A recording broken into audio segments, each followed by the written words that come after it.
ഏശയ്യാ പ്രവാചകൻ്റെ പുസ്തകം അധ്യായം 63. ജനതകളോട് പ്രതികാരം. ഏദോമിൽ നിന്ന് വരുന്നത് ആര്? രക്താംബരം ധരിച്ച് ബൊസ്രായിൽ നിന്ന് വരുന്നത് ആര്? തൻ്റെ മഹനീയമായ വേഷവിധാനങ്ങളോടെ ശക്തിപ്രഭാവത്തോടെ അടിവെച്ചടുക്കുന്നതാര്? നീതിയുടെ വിജയം പ്രഖ്യാപിക്കുന്നവനും രക്ഷിക്കാൻ ശക്തിയുള്ളവനുമായ ഞാൻ തന്നെ. നിന്റെ വസ്ത്രം ചമന്നിരിക്കുന്നതെന്തുകൊണ്ട്? നിന്റെ മേലങ്കി മുന്തിരിച്ചക്ക് ചവിട്ടുന്നവൻ്റേതുപോലെ ആയിരിക്കുന്നതെന്തുകൊണ്ട്? മുന്തിരിച്ചക്ക് ഞാൻ ഒറ്റയ്ക്ക് ചവിട്ടി, ജനതകളിൽ ആരും എന്നോടൊപ്പം ഉണ്ടായിരുന്നില്ല. എൻ്റെ കോപത്തിൽ ഞാൻ അവരെ ചവിട്ടി, ക്രോധത്തിൽ ഞാൻ അവരെ മെതിച്ചു. അവരുടെ ജീവരക്തം എൻ്റെ മേലങ്കിയിൽ തെറിച്ചു, എൻ്റെ വസ്ത്രങ്ങളിൽ കറ പുരണ്ടു. പ്രതികാരത്തിൻ്റെ ദിനം ഞാൻ മനസ്സിൽ കരുതിയിരുന്നു. ഞാൻ നൽകുന്ന മോചനത്തിൻ്റെ വത്സരം ആസന്നമായി. ഞാൻ നോക്കി, സഹായിക്കാൻ ആരുമുണ്ടായിരുന്നില്ല. ഞാൻ പരിഭ്രാന്തനായി, താങ്ങാൻ ആരുമുണ്ടായിരുന്നില്ല. എൻ്റെ കരം തന്നെ എനിക്ക് വിജയം നേടിത്തന്നു. എൻ്റെ ക്രോധം എനിക്ക് തുണയായി. എൻ്റെ കോപത്തിൽ ഞാൻ ജനതകളെ ചവിട്ടിമെതിച്ചു. എൻ്റെ ക്രോധത്താൽ അവരെ ഞെരിച്ചു. അവരുടെ ജീവരക്തം ഞാൻ മണ്ണിൽ ഒഴുക്കി. ജനത്തിൻ്റെ പ്രാർത്ഥന. കർത്താവ് നമുക്ക് നൽകിയ എല്ലാറ്റിനെയും പ്രതി, തൻ്റെ കരുണയാൽ അവിടുന്ന് ഇസ്രായേൽ ഭവനത്തിന് ചെയ്ത മഹാനന്മയെയും പ്രതി, ഞാൻ അവിടുത്തെ ദയാവായ്പിനൊത്ത് അവിടുത്തെ കാരുണ്യത്തെ കീർത്തിക്കും. ഞാൻ അവിടുത്തേക്ക് കീർത്തനങ്ങൾ ആലപിക്കും. അവിടുന്ന് അരുളി ചെയ്തു, തീർച്ചയായും അവർ എൻ്റെ ജനമാണ്, തിന്മ പ്രവർത്തിക്കാത്ത പുത്രർ. അവിടുന്ന് അവരുടെ രക്ഷകനായി ഭവിച്ചു. അവരുടെ കഷ്ടതകളിൽ ദൂതനെ അയച്ചില്ല. അവിടുന്ന് തന്നെയാണ് അവരെ രക്ഷിച്ചത്. തൻ്റെ കരുണയിലും സ്നേഹത്തിലും അവിടുന്ന് അവരെ വീണ്ടെടുത്തു. കഴിഞ്ഞ കാലങ്ങളിൽ അവിടുന്ന് അവരെ കരങ്ങളിൽ വഹിച്ചു, എന്നിട്ടും അവർ എതിർത്തു. അവിടുത്തെ പരിശുദ്ധാത്മാവിനെ ദുഃഖിപ്പിച്ചു. അതിനാൽ അവിടുന്ന് അവരുടെ ശത്രുവായി തീർന്നു. നേരിട്ട് അവർക്കെതിരെ യുദ്ധം ചെയ്തു. അവർ പഴയ കാലങ്ങളെ, കർത്താവിൻ്റെ ദാസനായ മോശയുടെ നാളുകളെ അനുസ്മരിച്ചു. തൻ്റെ ആട്ടിൻപറ്റത്തിൻ്റെ ഇടയന്മാരെ കടലിലൂടെ നയിച്ചവൻ എവിടെ? അവരുടെ മധ്യത്തിലേക്ക് തൻ്റെ പരിശുദ്ധാത്മാവിനെ അയച്ചവൻ എവിടെ? തൻ്റെ മഹത്വപൂർണമായ ഭുജബലം മോശയുടെ വലതു കൈയിൽ പകരുകയും തൻ്റെ നാമം അനശ്വരമാക്കാൻ അവരുടെ മുൻപിൽ സമുദ്രം വിഭജിക്കുകയും അഗാധങ്ങളിലൂടെ അവരെ നയിക്കുകയും ചെയ്തവൻ എവിടെ? കുതിരയെന്ന പോലെ അവർ മരുഭൂമിയിൽ കാലിടാതെ നടന്നു. താഴ്വരയിലേക്ക് ഇറങ്ങിച്ചെല്ലുന്ന കന്നുകാലികൾക്കെന്ന പോലെ അവർക്ക് കർത്താവിൻ്റെ ആത്മാവ് വിശ്രമം നൽകി. ഇങ്ങനെ അങ്ങയുടെ നാമം മഹത്വപൂർണ്ണമാക്കുന്നതിന് അവിടുന്ന് തൻ്റെ ജനത്തെ നയിച്ചു. സ്വർഗത്തിൽ നിന്ന് അങ്ങയുടെ വിശുദ്ധവും മഹത്വപൂർണവുമായ വാസസ്ഥലത്തു നിന്ന് നോക്കിക്കാണുക. അങ്ങയുടെ തീക്ഷ്ണതയും ശക്തിയും എവിടെ? അങ്ങയുടെ ഉത്കട സ്നേഹവും കൃപയും എന്നിൽ നിന്ന് പിൻവലിച്ചിരിക്കുന്നു. അബ്രഹാം ഞങ്ങളെ അറിയുന്നില്ലെങ്കിലും ഇസ്രായേൽ ഞങ്ങളെ അംഗീകരിക്കുന്നില്ലെങ്കിലും അങ്ങാണ് ഞങ്ങളുടെ പിതാവ്. കർത്താവെ, അങ്ങ് തന്നെയാണ് ഞങ്ങളുടെ പിതാവ്, ഞങ്ങളുടെ വിമോചകൻ എന്നാണ് പണ്ട് മുതലേ അങ്ങയുടെ നാമം. കർത്താവെ, അങ്ങയുടെ പാതയിൽ നിന്ന് വ്യതിചലിക്കാൻ ഞങ്ങളെ അനുവദിക്കുന്നത് എന്തുകൊണ്ടാണ് അങ്ങയെ ഭയപ്പെടാതിരിക്കാൻ തക്ക വിധം ഞങ്ങളുടെ ഹൃദയത്തെ കഠിനമാക്കുന്നത്? അങ്ങയുടെ ദാസർക്ക് വേണ്ടി, അങ്ങയുടെ അവകാശമായ ഗോത്രങ്ങൾക്ക് വേണ്ടി അങ്ങ് തിരികെ വരണമേ. ദുഷ്ടർ അങ്ങയുടെ വിശുദ്ധ മന്ദിരത്തിൽ കാലുകുത്താൻ ഇടയായത് എന്തുകൊണ്ട്? ഞങ്ങളുടെ വൈരികൾ അങ്ങയുടെ ആലയം ചവിട്ടി മെതിക്കുന്നത് എന്തുകൊണ്ട്? അങ്ങയുടെ ഭരണം അറിഞ്ഞിട്ടില്ലാത്തവരെ പോലെയും അങ്ങയുടെ നാമത്താൽ വിളിക്കപ്പെടാത്തവരെ പോലെയും ആയിരിക്കുന്നു ഞങ്ങൾ. പ്രിയ ദൈവജനമേ, ഏദോമിൽ നിന്ന് രക്താംബരം ധരിച്ചു വരുന്ന ശക്തനായ ദൈവത്തിൻ്റെ ചിത്രം അവതരിപ്പിക്കുന്ന ഏശയ്യാ പ്രവാചകൻ്റെ 63-ാം അധ്യായം ബാബിലോണിയൻ പ്രവാസത്തിന് ശേഷമുള്ള ഇസ്രായേലിൻ്റെ ആത്മീയ അവസ്ഥയെയാണ് പശ്ചാത്തലമാക്കുന്നത്. ശത്രുക്കളുടെ മേൽ വിജയം വരിക്കുന്ന ഒരു വീരനായകനായി ദൈവം പ്രത്യക്ഷപ്പെടുമ്പോൾ അത് കേവലം ഒരു യുദ്ധവിജയമല്ല, മറിച്ച് നീതിയുടെയും ശിക്ഷാവിധിയുടെയും വെളിപ്പെടുത്തലാണ്. അസീറിയൻ, ബാബിലോണിയൻ അധിനിവേശങ്ങളുടെ കൈപ്പേറിയ അനുഭവങ്ങളിൽ തളർന്നുപോയ ഒരു ജനതയ്ക്ക് ദൈവം തങ്ങളുടെ പക്ഷത്തുണ്ട് എന്ന വലിയ ബോധ്യമാണ് ഈ പ്രവചനം നൽകുന്നത്.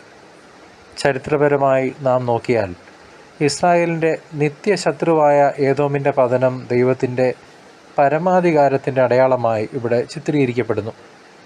ഏശയ്യാ പ്രവാചകൻ തൻ്റെ ജനത്തിൻ്റെ വേദനയെ ദൈവത്തിന് മുൻപിൽ അവതരിപ്പിക്കുമ്പോൾ അവിടെ നീതിയും കാരുണ്യവും തമ്മിലുള്ള ഒരു ആത്മീയ സംഘർഷം നമുക്ക് കാണുവാൻ സാധിക്കും. ദൈവത്തിൻ്റെ ക്രോധം പാപത്തിന് മേലെ ഉള്ളതാണെന്നും എന്നാൽ അവിടുത്തെ സ്നേഹം തൻ്റെ ജനത്തെ വീണ്ടെടുക്കാൻ സന്നദ്ധമാണ് എപ്പോഴും എന്നും ഈ ഭാഗം നമ്മെ ഓർമ്മിപ്പിക്കുന്നു. വരാനിരിക്കുന്ന വലിയ വിമോചനത്തിൻ്റെ ഈ സന്ദേശം പഴയ നിയമ കാലഘട്ടത്തിലെ വിശ്വാസികൾക്ക് വലിയൊരു ആത്മീയ കരുത്തായിരുന്നു നൽകിയിരുന്നത്. ഈ അധ്യായത്തിലെ പ്രധാന സന്ദേശം ദൈവത്തിൻ്റെ ഏകപക്ഷീയമായ രക്ഷാപ്രവർത്തനവും അവിടുത്തെ നീതിനിഷ്ഠമായ ശിക്ഷാവിധിയുമാണ്. മുന്തിരിച്ചക്കിൽ ഒറ്റയ്ക്ക് ചവിട്ടുന്ന ദൈവത്തിൻ്റെ ചിത്രം പാപത്തിൻ്റെ കാഠിന്യത്തെ നേരിടാൻ ദൈവം നേരിട്ട് ഇറങ്ങി വരുന്നു എന്ന വലിയ സത്യത്തെയാണ് വിളിച്ചോതുന്നത്.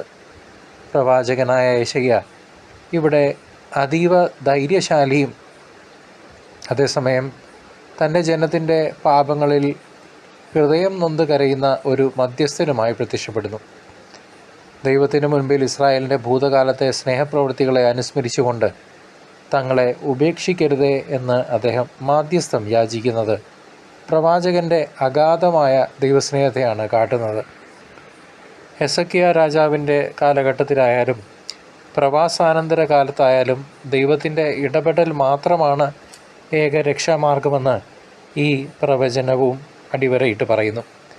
പാപത്തിന് അർഹമായ ശിക്ഷ നൽകുമ്പോഴും തൻ്റെ ജനത്തോടുള്ള ഉടമ്പടി വിശ്വസ്തത ദൈവം കൈവിടുന്നില്ല എന്നത് വലിയൊരു പ്രത്യാശയാണ്.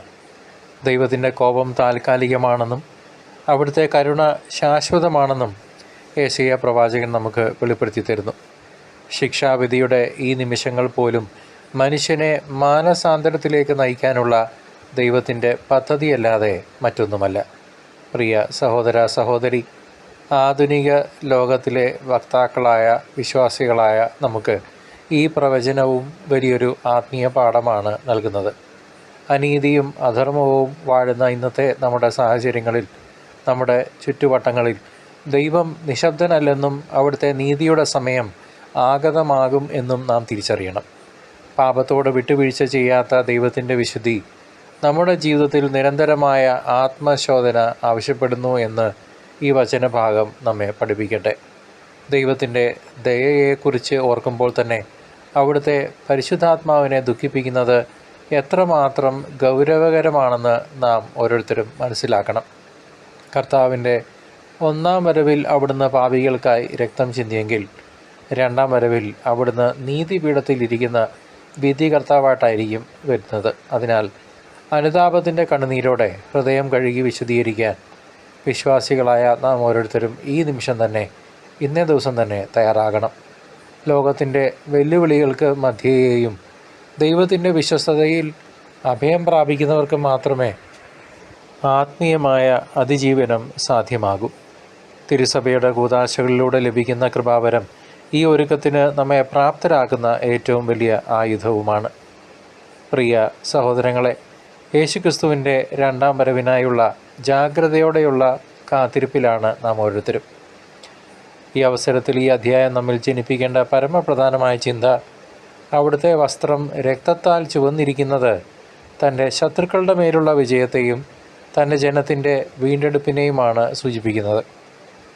വരാനിരിക്കുന്ന വലിയ ആ വിരുന്നിൽ ദൈവത്തിൻ്റെ കുഞ്ഞാടിനോടൊപ്പം സംബന്ധിക്കാൻ നാം നമ്മുടെ ജീവിതത്തെ വിശുദ്ധിയുടെ വസ്ത്രം ധരിപ്പിക്കേണ്ടതുണ്ട്. പാപവഴികൾ പാടെ വെടിഞ്ഞ് ദൈവത്തിൻ്റെ വാഗ്ദാനങ്ങൾ വിശ്വസിച്ച് പ്രത്യാശയോടെ മുന്നേറാൻ ഈ വചനഭാഗം നമ്മെ ഇന്നേ ദിവസം പ്രചോദിപ്പിക്കട്ടെ. ദൈവം തൻ്റെ ജനത്തെ വഴി നടത്തിയതുപോലെ നമ്മുടെ ജീവിതയാത്രയിലും അവിടുത്തെ പരിശുദ്ധാത്മാവ് നമ്മെ നയിക്കും എന്ന് നമുക്ക് ഉറച്ചു വിശ്വസിക്കാം. പൂർണ്ണമായി തന്നെ കർത്താവിൻ്റെ മഹത്വപൂർണ്ണമായ വരവിനായി നമുക്കൊരുമിച്ച് ഒരുങ്ങാം. കാരണം നമ്മുടെ വിമോചകൻ ജീവിക്കുന്നു. അവിടുന്ന് നമ്മെ ഒരിക്കലും തനിച്ചാക്കിയിട്ടില്ല, തനിച്ചാക്കുകയുമില്ല.